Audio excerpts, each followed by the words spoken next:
Hi friends, నా పేరు చరణ్. ఈరోజు టాపిక్ వచ్చేసరికి ఒక ఆయన ఉన్నారు. ఆయనకి ఎప్పుడైతే అధికారం చేపట్టారో అప్పటి నుండి జర్మనీ దేశంలో ఒక పక్కన శక్తివంతమైన దేశంగా మారుస్తున్నా, ఇంకో పక్కన జర్మన్ పీపుల్కి హెల్త్ ఇష్యూస్ ఉన్నా, ఆయన్ని వ్యతిరేకించిన వాళ్ళందరినీ చంపేసేవాడు. అసలు ఈయన కథ ఏంటి, అసలు ఈయన ఆది అంతం ఏంటి, అసలు ఈయన ఏం చేశారు, దేశాన్ని ఏ విధంగా పరిపాలించాడు, ఒక నియంతగా ఎలా మారాడు, కంప్లీట్గా ఈ వీడియోలో అయితే చూద్దాం. ఇప్పుడు ఆయన ఎవరో కారు, మీకు ఈ పాటికి అర్థమైపోయి ఉండాలి. హిట్లర్ గారి గురించి అయితే, అడాల్ఫ్ హిట్లర్ గారి గురించి అయితే కంప్లీట్గా తెలుసుకుందాం ఈ వీడియోలో. హిట్లర్ గారి తండ్రి గారి పేరు వచ్చేసరికి అలోయిస్ హిట్లర్, తల్లి గారి పేరు వచ్చేసరికి క్లారా పాల్జీ. హిట్లర్ గారి తల్లిదండ్రులకి 6 పిల్లల్లో హిట్లర్ గారు 4వ వాడు. హిట్లర్ గారి మిగతా బ్రదర్స్ కొంతమంది చిన్న వయసులోనే ఉన్నప్పుడు చనిపోవటం అయితే జరిగింది. హిట్లర్ గారి తండ్రి అలోయిస్ హిట్లర్ 2వ వివాహం చేసుకున్నారు. ఎందుకంటే మొదటి భార్య చనిపోవడంతో 2వ పెళ్ళి అయితే చేసుకోవడం జరిగింది. అయితే మొదటి భార్య పిల్లలు ఎవరైతే హిట్లర్ గారు మిగతా బ్రదర్స్ ఎవరైతే ఉన్నారో వాళ్ళందరూ కూడా అలోయిస్ హిట్లర్ గారి దగ్గరే పెరిగారు. అదేవిధంగా హిట్లర్ గారి తండ్రి అలోయిస్ హిట్లర్ జర్మనీకి ట్రాన్స్ఫర్ అయ్యారు. అక్కడే కస్టమ్స్ అడ్మినిస్ట్రేషన్ ప్రమోషన్ వచ్చింది. ఆ టైంలో హిట్లర్కు 3 ఏళ్ళ వయసు ఉండేది. మళ్ళీ 1893 ఏప్రిల్ 1న ఆస్ట్రియాకి బదిలీ చేయబడ్డారు వాళ్ళ నాన్నగారు. కానీ మిగిలిన కుటుంబ సభ్యులు అందరూ కూడా జర్మనీలోనే ఉండిపోయారు. అక్కడ హిట్లర్ అనేక మందిని ఆస్ట్రియన్ జర్మన్ల మాదిరిగానే హిట్లర్ గారి చిన్నప్పటి నుండి జర్మన్ జాతీయవాదిగా ఆలోచన చేసేవాడు. జర్మనీలో హబ్స్బర్గ్ రాజరికం పాలన నశిస్తున్న సమయంలో హిట్లర్ గారు అది చూసి నేను మాత్రమే జర్మనీని చాలా గొప్పగా పరిపాలిస్తానని అనుకునేవాడు. హిట్లర్ చిన్న వయసులో చాలా అల్లరి చేసేవాడని, మంచి ఉత్సాహంగా ఉన్నాడని అనుకునేవారు. ఈ అల్లరి వల్లే కొంత సమస్యలు కూడా ఏర్పడ్డాయి అనుకోండి. అయితే అనుకోకుండా 1903లో జనవరి 3న హిట్లర్ గారి ఫాదర్ ఎక్స్పైర్ అవడంతో వాళ్ళ మదర్ కూడా హిట్లర్ని కంట్రోల్గా డిసిప్లైన్గా ఉంచడానికి 1904 సెప్టెంబర్లో రియల్ స్కూల్లో చేర్చారు. హిట్లర్ అక్కడ ప్రవర్తన మరియు పనితీరు మెరుగుపడింది. 1905లో చివరి పరీక్షల్లో పాస్ అయిన తర్వాత హిట్లర్ తర్వాత హైయర్ స్టడీస్ పట్ల అంత ఆసక్తి మరియు ఆశయాలు, పైగా కెరీర్ మీద, అదేవిధంగా కెరీర్ కోసం ఏమాత్రం కూడా స్పష్టమైన ప్రణాళికలు లేకుండా పాఠశాలను విడిచిపెట్టాడు. కానీ తర్వాత హిట్లర్ వియన్నాకు వచ్చేసినాక అక్కడ ఫైన్ ఆర్ట్స్, లలిత కళ లాంటివి నేర్చుకోవడానికి అనుకున్నప్పుడు వియన్నా అకాడమీ ఆఫ్ ఫైన్ ఆర్ట్స్లో జాయిన్ అవ్వడానికి 2 సార్లు ట్రై చేసినా కానీ వర్కౌట్ అవ్వకపోవడంతో ఒకసారి అయితే ఆ కాలేజ్ డైరెక్టర్ వచ్చి హిట్లర్కి చెప్పారు, ఇలా నువ్వు స్కూల్ ఆఫ్ ఆర్కిటెక్చర్ కోర్స్ చెయ్యి అని సజెస్ట్ చేస్తే హిట్లర్ గారు ఇలా చెప్పడం అనేది జరిగింది. స్కూలింగ్ అనేది ఇంకంప్లీట్గా నేను చేయడం జరిగింది అని అన్నారు. ఇంకా ఆ తర్వాత 1907 డిసెంబర్లో హిట్లర్ గారి తల్లి క్యాన్సర్తో చనిపోయారు. అప్పుడు హిట్లర్ గారి వయసు 18 ఏళ్ళు. 1909 వరకు ఉన్న డబ్బులతో నెట్టుకు వచ్చినా కానీ ఇంకా డబ్బులు లేక ఆశ్రమంలో ఉండేవారు. హిట్లర్ ఇంకా చిన్న చిన్న పనులు చేసుకునేవారు. అలాగే వియన్నా నగరంలో దృశ్యాలు, వాటర్ ఫాల్స్ లాంటివి చిత్రాలు వేసి అమ్మటం ద్వారా డబ్బులు వచ్చేవి. అలా సంపాదించేవారు. హిట్లర్ గారు వాస్తుశిల్పిగా మరియు సంగీతం, ముఖ్యంగా వగార్ ఒపేరాకు అంటే చాలా ఇష్టం. హిట్లర్ వియన్నాలో జర్మన్ జాతీయవాద భావాలతో కూడిన ప్రాంతంలో నివసించేవారు. ఇంకా హిట్లర్పై వాటి ప్రభావం చూపాయి. వియన్నాలో కూడా హిట్లర్ జూదులపై వ్యతిరేక భావాలు పెంపొందించేవారు. అలాగే అక్కడ ఉన్న కొన్ని వర్గాలు కూడా కొంతమంది చెప్తూ వచ్చేవారు. హిట్లర్కి నిజమైన హానికరమైన యూదుల మీద వ్యతిరేకత ప్రథమ ప్రపంచ యుద్ధం తర్వాతే మొదలైందంట. అయితే తర్వాత 1913 మేలో తన తండ్రి ఆస్తి చివరి భాగం వచ్చాక హిట్లర్ మునిచ్కి వెళ్ళిపోయారు.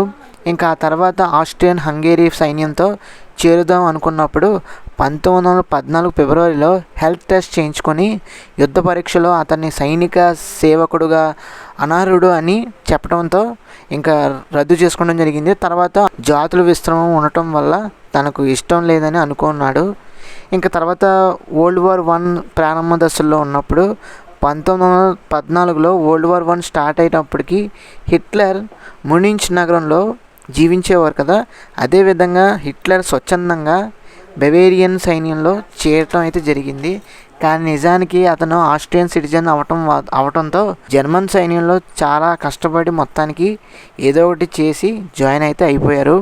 ప్రపంచ యుద్ధం స్టార్ట్ అయ్యే ముందు ఆయన సైన్యం అందరితోని చాలా అద్భుతమైన మాటలు, ధైర్యాన్ని చాలా నింపడంతో, చాలా గట్టిగా మాట్లాడటంతో అందరి దృష్ట్యా అదేవిధంగా ఎంతోమందిని ఆకట్టుకోవటం అయితే జరిగింది హిట్లర్ గారు.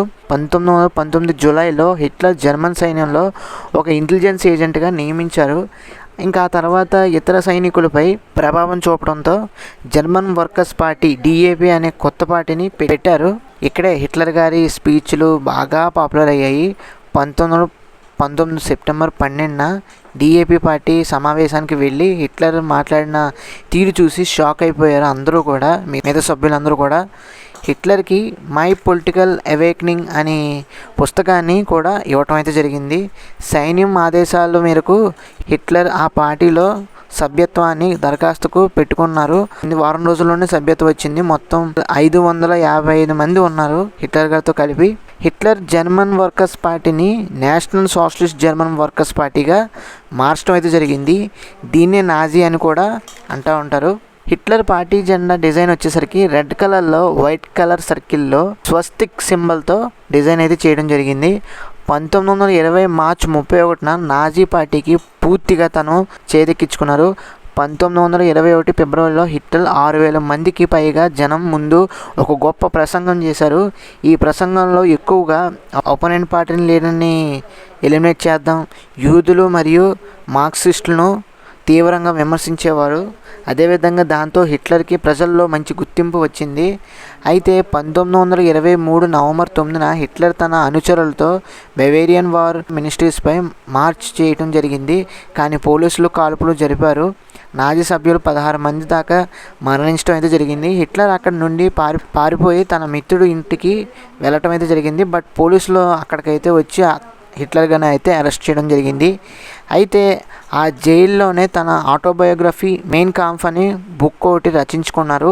ఆ సింపుల్గా చెప్పాలంటే తన పుస్తకంలో ఒకటి చెప్పాలంటే హింసాత్మక లక్ష్యం స్పష్టంగా కనిపిస్తుంది ఆ పుస్తకంలో. ఆయన బ్లడ్లో కానీ ఆయన ఒంట్లో కానీ హింస హింస హింస అనే ప్రతిధ్వనిస్తుందన్నమాట. ఈ పుస్తకం 1925, 1926లో 2,88,000 పుస్తకాల దాకా సేల్ అయిపోయాయి. ఈ బుక్సే 1933లో అంటే 10 ఏళ్ళ తర్వాత దాదాపు 1,00,000 పుస్తకాల దాకా సోల్డ్ అవుట్ అయిపోయాయి. ఇంకా 1925లో హిట్లర్ జైలు నుండి బయటకు వచ్చాక జర్మనీలో పరిస్థితులు చాలా శాంతిగా ఉన్నాయి. అధికారిక వ్యవస్థ నుండి కొంత మెరుగైంది. దీనివల్ల హిట్లర్కు ప్రజలను రెచ్చగొట్టే అవకాశాలు కూడా తగ్గిపోయాయి. మళ్ళీ అధికారం కోసం బవేరియా ముఖ్యమంత్రి హెన్రిచ్ హెన్నాల్డ్ అనే వ్యక్తిని అయితే కలవటం జరిగింది. అదేవిధంగా ఒక సమావేశంలో హిట్లర్ గారు వాగ్దానం చేయడం అయితే జరిగింది. ఎలా అంటే ప్రజాస్వామ్య మార్గం ద్వారానే అధికారంలోకి వస్తానని చెప్పేశాడనమాట.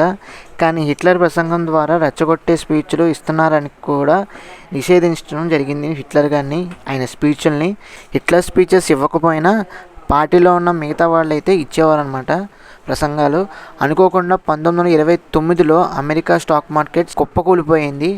ఆ సమయంలో ఇది ప్రపంచవ్యాప్తంగా ప్రభావం అయితే చూపింది. జర్మనీలో పరిస్థితి చాలా కఠినంగా మారటం వల్ల లక్షలాది మంది ఉద్యోగాలు కోల్పోయారు. పలు బ్యాంకులు మూతపడ్డాయి.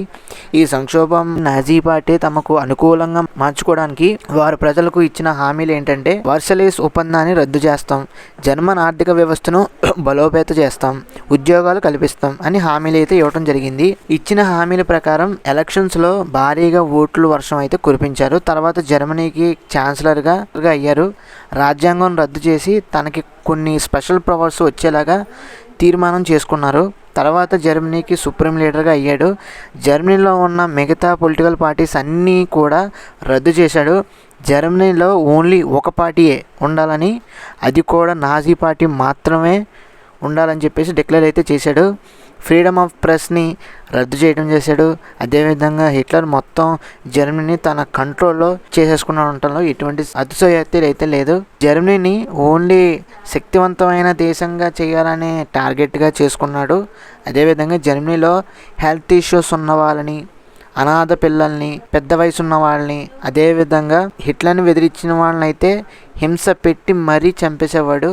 సో వీళ్ళందరినీ కూడా టార్గెటెడ్గా చంపేసి, ఎందుకంటే మెయిన్ ఎస్పెషల్లీ మరీ ముఖ్యంగా చెప్పాలంటే హిట్లర్ ఉద్దేశం ఏంటంటే జర్మనీలో ఇలాంటి వాళ్ళ వల్ల దేశం వీక్ అయిపోతుందని ఒక ఐడియాలజీతో అందరినీ చంపేసేవాడు అనమాట. దాదాపు 5 లక్షల మంది 10 లక్షల మంది దాకా చనిపోయారు. చాలా కఠినంగా చంపడం అయితే జరిగింది. 1940లో మొత్తం మిగతా దేశాలు ఆక్రమించిన దేశాల్లో డెన్మార్క్ ఒకటి, నార్వే ఒకటి, ఇవన్నీ దేశాలన్నీ కూడా ఆక్రమించుకొని యుద్ధాలు చేస్తూ ఆక్రమించుకొని అక్కడ ఉన్న యూదులను కూడా చంపేసేవాడు అనమాట. హిట్లర్కి చాలా ఆశ పుట్టింది మిగతా దేశాలు కూడా ఆక్రమించాలి, అదేవిధంగా తన అలవాట్లు మిగతా దేశాలకు విస్తరించాలని బ్రిటన్, ఫ్రాన్స్ మీద కూడా యుద్ధానికి వెళ్ళేవాడు. బట్ ఇలాంటి అక్రమాలను చేయడంతోనే వరల్డ్ వార్ 2 కూడా స్టార్ట్ అవడం అయితే జరిగింది. సోవియట్ యూనియన్ మీద అటాక్ చేయాలని కూడా ట్రై చేయడం అయితే జరిగింది. కానీ సోవియట్ యూనియన్ మిగతా దేశాలతో ఒక మాట అనుకుని ఒక మాట మీద ఉండి హిట్లర్ మీద తిరిగి ప్రతిదాడి అయితే చేశారు. బట్ ఆయన అయితే అస్సలు తగ్గలేదు హిట్లర్ గారు. జర్మనీ దేశంలో ఉన్న సైన్యం మొత్తం పోయినా కానీ, మొత్తం ఎంతమంది ఉన్నా కానీ హిట్లర్ గారు అయితే తగ్గేదేలే అని చెప్పేసుకుంటూ మూర్ఖంగా ప్రతిదాడి అయితే ఎంతమంది అయితే సైన్యం ఉన్నారో అందరూ కూడా వెళ్ళి యుద్ధానికి అయితే పార్టిసిపేట్ చేయాలని చెప్పేసి ముందుకైతే తోసేవాడు. ఆయన స్పీచ్లతో, ఆయన మాటలతో ఉత్సాహాన్ని నింపి మరి యుద్ధానికి అయితే పంపించేవారు.